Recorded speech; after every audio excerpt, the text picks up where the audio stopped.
In Ecuador, we'll visit some care centers established especially for children after the April earthquake. And in Taiwan, we'll meet a student who received a Presidential Education Award for her hard work and overcoming a congenital disorder.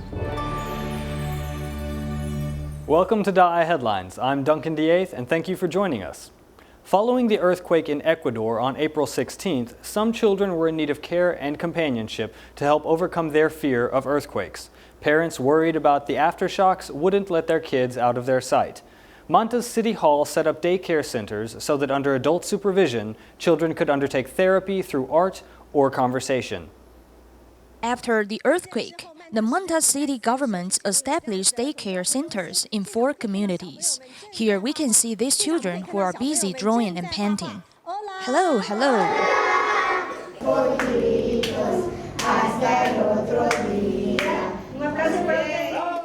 After the earthquake, Manta received disaster aid from Japan and quickly established 4 child daycare centers called SER.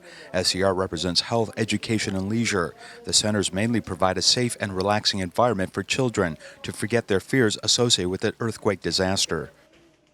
They were shy at the beginning, and very few people came here because the parents were very worried about aftershocks. But now more and more children are coming. Furthermore, earthquake damage to homes means that many students now have to take turns going to class with just half-day schedules. When they don't have class, they simply come here, where adults can supervise them. I like to come here every day because I can learn to draw. Are you still scared of earthquake? No. The person who initiated this service is the wife of the Manta mayor, who wanted to change the mindset of those in the community from earthquake victims to survivors by giving these children a positive place to recuperate. The Ecuador earthquake hit the picturesque city of Manta. It leveled 3,000 homes and 90% of the houses at ground zero in the city's business district. DaAi News visited Manta to learn about the disaster, finding that much of the damage may be due to improper construction methods. Equally troubling is that the government's reconstruction plans for permanent housing may take 2 to 3 years to complete, far too long for quake victims to bear. Manta is a city in a valley and has a population of around 300,000. The April 16th earthquake damaged 3,000 houses in the area.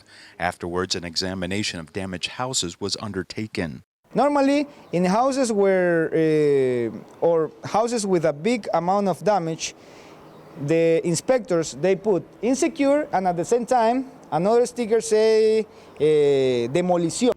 Manta's commercial district was ground zero of the earthquake, with 90% of the houses being badly damaged. This was Manta's busiest shopping district, but now we can see very few signs of business activities. Even this Catholic church has been demolished. As we cross the street, we can see this fence and this street that is cordoned off as there are many badly damaged houses here. Why was Manta so seriously affected by this disaster? We invite a professional contractor to explain. What's the reason? There could be many reasons. I'm going to put this in my own words. First, the ground. The ground in this area is very sensitive. Second could be the design of the construction. When you make a new building, you have to investigate about the terrain. Most of the owners, they didn't do that. A strong local earthquake, together with houses built with sea sand, has led to reconstruction problems never before encountered. Some houses need to be supported with bamboo poles now. In Manta's seaside, many earthquake survivors have erected their own tents, as they don't want to move into the government's official tent city, as they would like to live nearer the location where they can defend their own home. We are still waiting for aid to arrive. We know that a great deal of international aid has poured into Ecuador, but these resources have not been distributed to the people, so we are still here waiting. According to the government's reconstruction policy, those who rented property can receive a grant for half a year, and those houses that have seen damage to half of their home can apply for $4,000 for repairs, and those whose house was completely ruined can apply for public housing, personally paying for just 1/10 of the market price. Unfortunately, completing the necessary public housing will still take 2 to 3 years to complete, creating a very big problem for those who are currently without housing. A local Tzu chapter in New York held a special second screening of a video detailing relief efforts being undertaken in Ecuador. The screening, meant to garner support for the mission, elicited both tears and joy among Ecuadorians living in New York.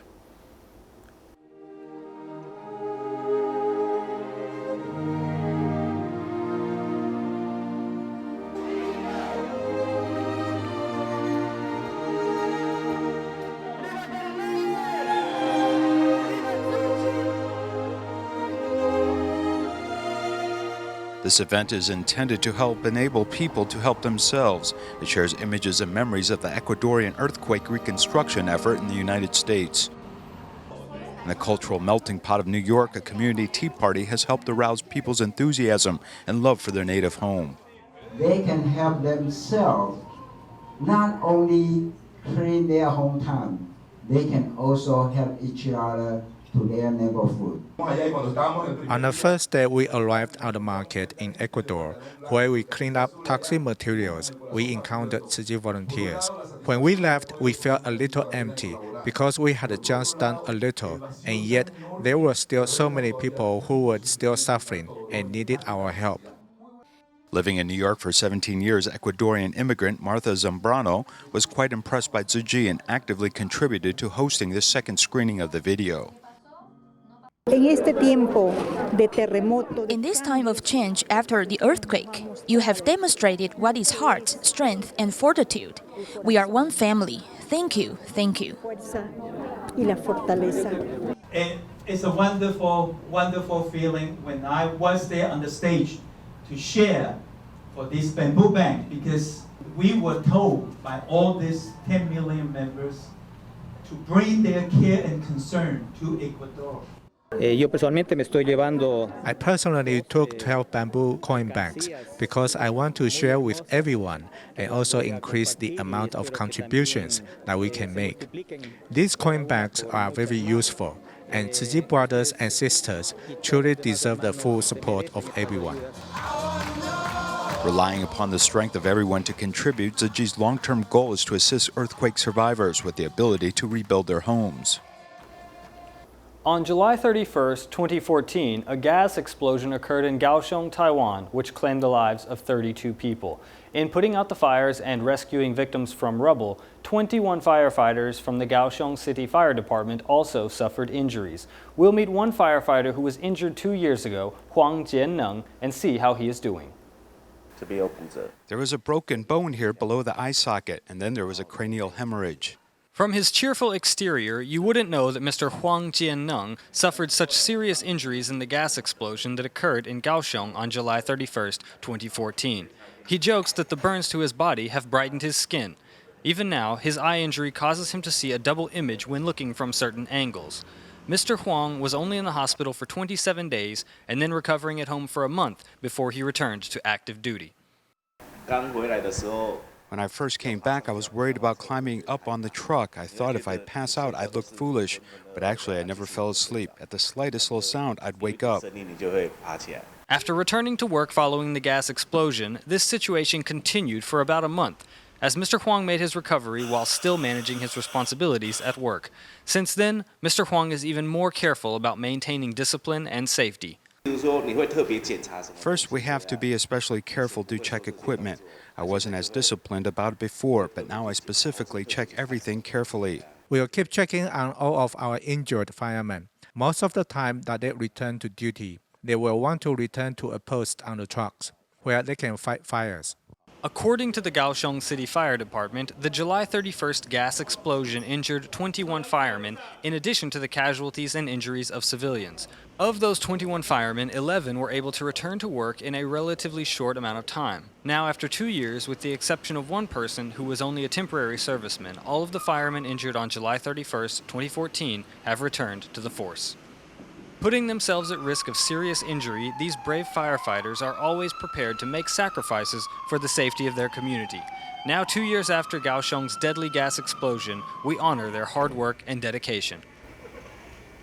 After the gas explosion that devastated a neighborhood in Kaohsiung 2 years ago, one fireman,余泰运, suffered serious burns. We'll meet him after 2 years of recovery and multiple surgeries as he prepares to go back to work for the fire department. In heavy rain on August 1st, Yu Tai-yun is off to work. After 2 years of recovery, this is his first day back to work. Driving a car on his own, heading back to the fire department, Mr. Yu is a little nervous. It's been 2 whole years away from the job. It's hard to believe. I'm definitely a little apprehensive. With his hands wrapped in pressure garments, steering the car does not come as easily as it once did. After getting used to doing things on his own again, Mr. Yu still moves cautiously. No matter the task, whether picking up small things or larger stuff, the angle and feeling is much different than it was before. Since he worries that if he moves too slowly, he may be late, he decides to leave earlier than he used to. Arriving shortly before 8, he changes clothes quickly. Being back in uniform fills Mr. Yu with many different feelings. It's been 2 years since I wore the uniform. It feels good and still fits well. Joking about himself to lighten the mood, Mr. Yu knows that coming back into work was easy.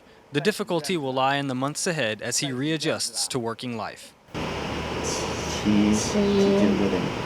就会有点颠倒了。几何这样往外的。对啊，这样子让我造成，因为弯时候最近比较不好时候了，还没有办好时候。 My scars still haven't healed up completely. The doctor says that I'll need the pressure garments for at least another 3 years to totally heal up my hands, but I can go a while without them now. After over 700 days of recovery and over 10 surgeries to his hands and ears, Mr. Yu faced each trial without batting an eye. Now that he is back at work, he will be doing mostly paperwork for the next 6 months, but there may still be chances for him to go back into the field. 爸爸加油，然后一切顺利。真的是好久没听到这种声音了，好好。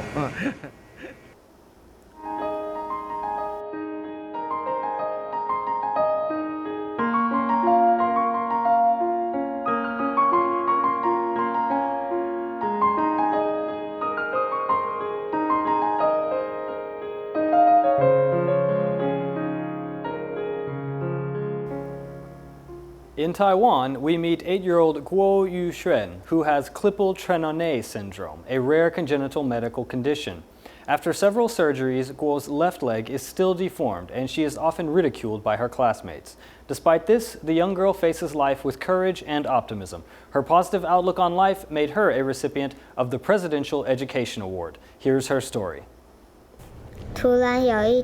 One day, I noticed 2 bumps on my left leg. They were hard and the size of peanuts. This storybook is based on the life of 8-year-old Guo Yuxuan. The doctor said it is a rare congenital condition called Klippel-Trenaunay syndrome.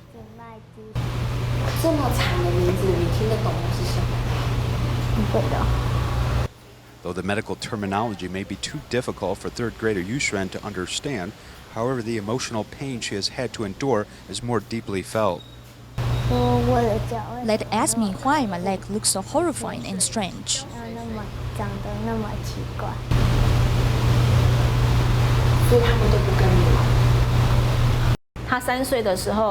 Yuxuan underwent a major operation when she was 3, and just before her operation, she told me she was nervous and asked if she could cry outside. She said she won't cry anymore once she goes inside, and truly, she never cried at all throughout the entire operation nor afterwards, but I really felt for her. Every 2 months, Yuxuan goes to the hospital for treatment. This means she must work extra hard to make sure she doesn't fall behind in classes. She misses classes because she has to go to the doctor, but she always takes it upon herself to catch up afterwards. Even when her leg hurts, she continues to smile. I think she is very brave.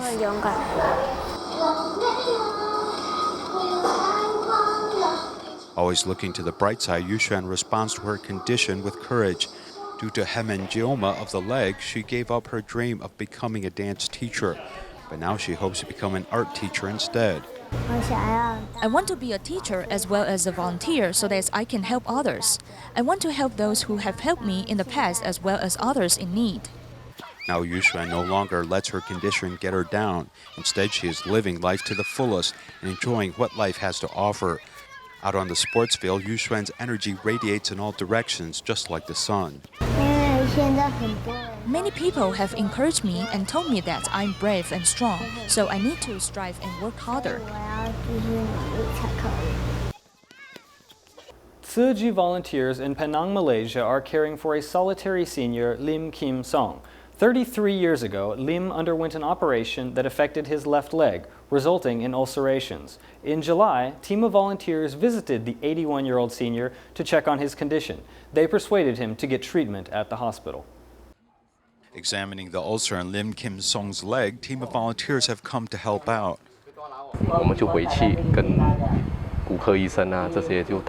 We discussed Mr. Lim's condition with the orthopedic surgeons, and they said that he has a good chance of recovery as long as he sleeps on his back and elevates his leg. We've also prescribed some medication for him, so hopefully he will make a good recovery.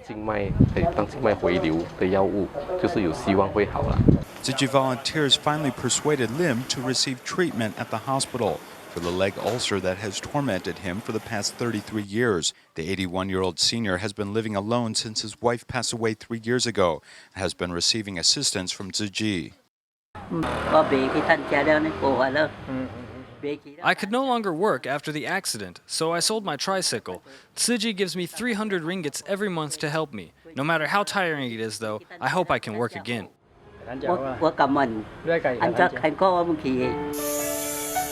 The volunteer's genuine care towards Lim has helped him develop empathy towards others.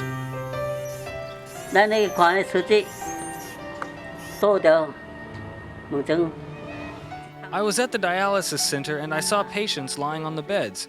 Some of them were bleeding and in so much pain. My pain is nothing compared to the pain they have to go through. I don't ask for much, nor do I want to be wealthy. As long as we are able to support ourselves, that is already a blessing in itself.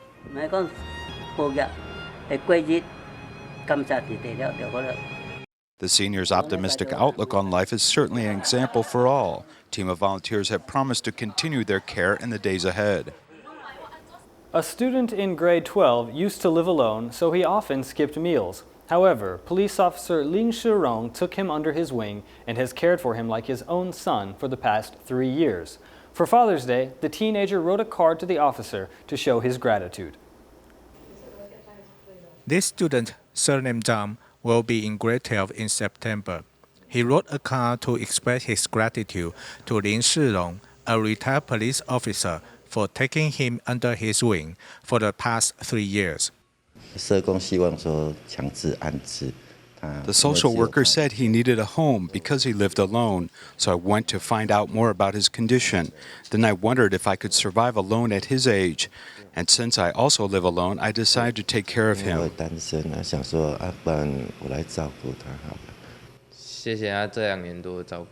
I want to thank him for looking after me these past 2 years. I live better and eat better than when I was in the mountain, as he is there looking after me. This tiny living room is where both of them chit-chat. They are like friends, but also like father and son. As Lin Shirong does not have any children of his own, he often asks his friends and Tzu volunteers for advice on how to raise a child. Whenever I come, I always see the boy smiling happily, and he interacts well with Mr. Lin. Mr. Lin would also ask his colleagues on how to interact with a teenager. He knows if he is too strict, the kid will reject him. If he is too lenient, it won't be good for the boy. A card and a big hug is how these two big men show their affection towards each other. This affinity allows the two who are not blood related to be like one family.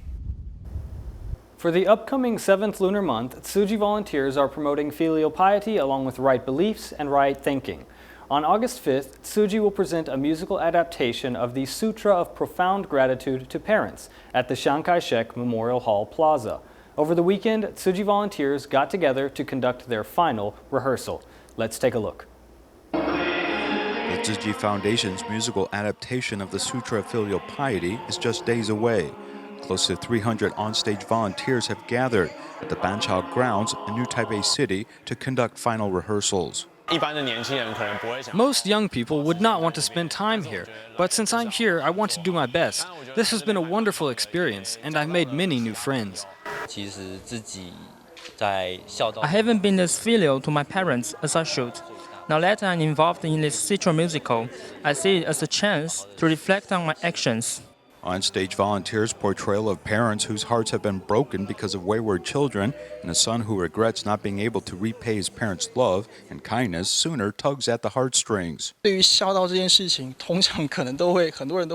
believe many people are like me when it comes to understanding filial piety. You feel it more strongly once you become a parent. During my portrayal of this scene, I was touched many times, and I think it has a lot to do with being a parent. We are grateful to be a part of this musical adaptation, as it has given my brother and me a chance to repay our parents' kindness in a different way.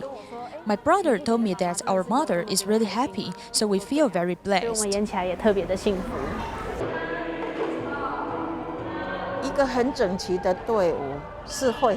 An orderly team is united and of one heart. If everyone is mindful, I believe members of the public, including ourselves, will be very touched.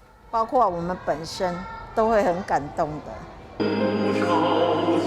volunteers hope to bring out the meaning and essence of the sutra through their performance to help create a larger ripple of love and goodness in society.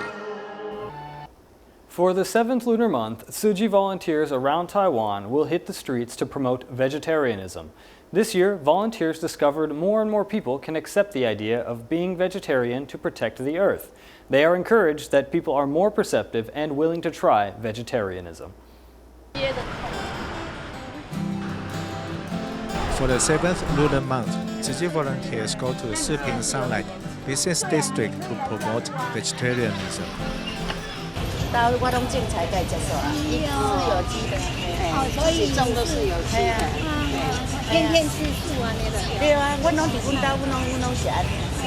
This borough chief has also become vegetarian, as it's a growing trend.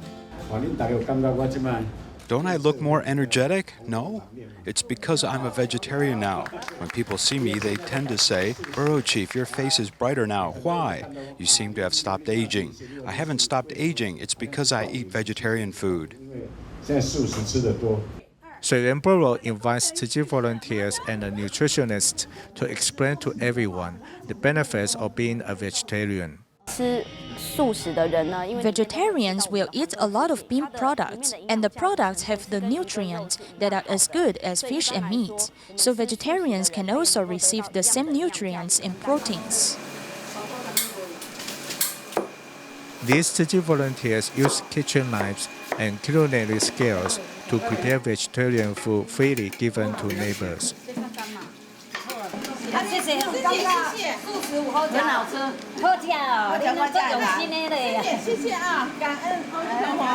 Everyone is capable of making sacrifices to protect the earth during the 7th lunar month. Recently, volunteers from Johor Bahru, Malaysia made a trip to Singapore to help prepare for the groundbreaking ceremony of the first Tzuji Environmental Education Center in Singapore. They also shared ideas and experience with Singapore volunteers. We'll leave you with these images at the end of our program. Thank you for joining us and see you next time.